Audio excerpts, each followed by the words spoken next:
one of the themes that we currently have significant exposure to is real estate and infrastructure. I mean, it amazes me to this day how there's an underinvestment in infrastructure, not just in the developing world, but in countries such as the US.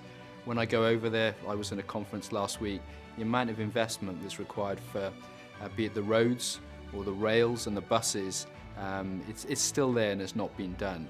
This is one of the big mandates for Trump. It's not clear who's going to do it. Is it the governments? Is it the private companies? Or is it a combination of the two? But clearly that bottleneck remains.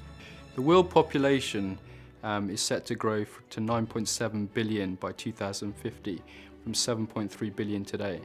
This clearly puts huge demand on infrastructure, particularly around the cities with urban migration.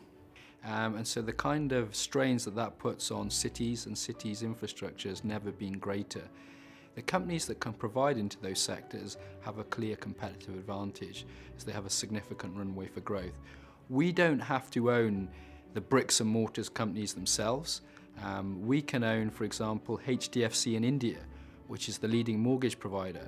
So that's an example of how we can go down the chain to see where we can get most alpha for our investment. Affordable housing is becoming a bigger mandate for all governments globally, and this has great global commonality.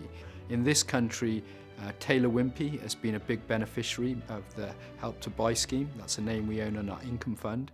So real estate and infrastructure continues to have secular tailwinds, whether it be developed markets or developing markets, given the constraints, particularly in the cities, from population migration, and there's a big need to build out infrastructure.